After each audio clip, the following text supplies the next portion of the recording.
Dahulu kala ada seorang janda bernama Mbak Sirni. Mbak Sirni tinggal di sebuah gubuk di dalam hutan yang luas dan hijau. Beliau sangat menginginkan seorang anak supaya dapat membantunya bekerja. Usianya yang tua menghambat aktivitas sehari-harinya.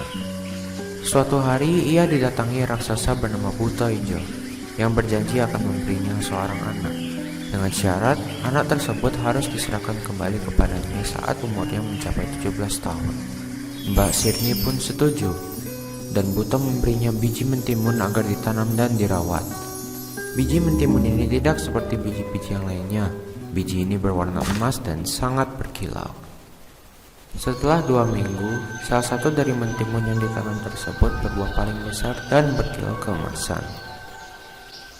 Lalu, Mbak Sirni membelah mentimun tersebut dengan hati-hati. Tak disangka, di dalam mentimun itu ada seorang bayi cantik. Bayi itu lalu diberi nama Timun Mas. Waktu pun berlalu, dan Timun Mas telah tumbuh menjadi gadis nan jelita. Suatu hari, Buto Ijo datang untuk menagih janjinya. Karena takut kehilangan Timun Mas, Mbak Sirni mengulur janji supaya raksasa datang 2 tahun lagi. Meskipun sangat kesal, Buto Ijo menyetujui. Ia berpikir semakin dewasa, Timun Mas semakin enak untuk disantap. Suatu malam, Mbak Sirni bermimpi bahwa ada seorang petapa di Gunung Gundul yang dapat menyelamatkan anaknya. Tanpa berpikir panjang, Mbak Sirni langsung pergi ke Gunung Gundul esok paginya untuk bertemu dengan petapa tersebut. Sang petapa langsung memberinya 4 bungkusan kecil. 1 berisi biji mentimun, 1 berisi jarum, 1 berisi garam, dan 1 berisi terasi. Isi dari masing-masing bungkus ini berfungsi sebagai penangkal. Sesampai di rumah, Mbak Sirni langsung memberikan keempat bungkusan tadi ke Timun Mas dan memintanya berdoa. Esok paginya, Buto Ijo langsung menuju ke rumah Mbak Sirni. Mendengar langkah kakinya dari kejauhan, Mbak Sirni langsung menyuruh Timun Mas untuk keluar lewat pintu belakang. Sayangnya, Buto Ijo melihat Timun Mas kabur, dan ia pun geram mengetahui bahwa Mbak Sirni mengingkari janjinya. Tanpa berpikir panjang, ia langsung mengejar gadis tersebut. Dalam pelariannya, Timun Mas teringat dengan 4 bungkusan yang disimpannya. Ia langsung mengeluarkan bungkusan pertama dan menebar biji mentimun.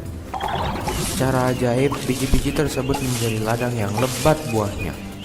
Buto Ijo melihat ladang tersebut dan memakan semua mentimun yang ada, lalu melanjutkan pengejarannya.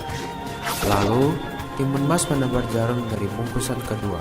Dan dalam sekejap, jarum tersebut berubah menjadi ladang bambu yang tajam. Bambu tersebut melukai Buto Ijo dan memperlambat pengejarannya. Namun hal itu tidak akan menghentikannya dari menangkap gadis itu. Melihat Buto masih mengejarnya, Timun Mas membuka bungkusan ketiga yang berisi garam dan melemparnya. Seketika, hutan tersebut menjadi lautan yang luas. Tetapi itu pun tidak cukup untuk menghentikan raksasa hujan tersebut. Terakhir, Timun Mas mengambil bungkusan keempat, yaitu terasi. Ia membukanya dan melemparnya, dan seketika terbentuklah lautan lahar yang panas dan mendidih. Buto Ijo tak mampu menyelamatkan dirinya, dan ia pun tenggelam ke dalam lautan jahanam itu. Akhirnya, Timun Mas pulang ke kediaman Mbak Sirni, dan sesampainya, Mbak Sirni memeluknya dengan erat. Mereka pun bersyukur karena mereka bisa hidup bahagia bersama. Selama kita tetap berusaha dan rajin berdoa, setiap masalah pasti ada jalan keluarnya. Sebab yang menentukan segalanya bukanlah kita para manusia, melainkan Tuhan yang Maha Esa.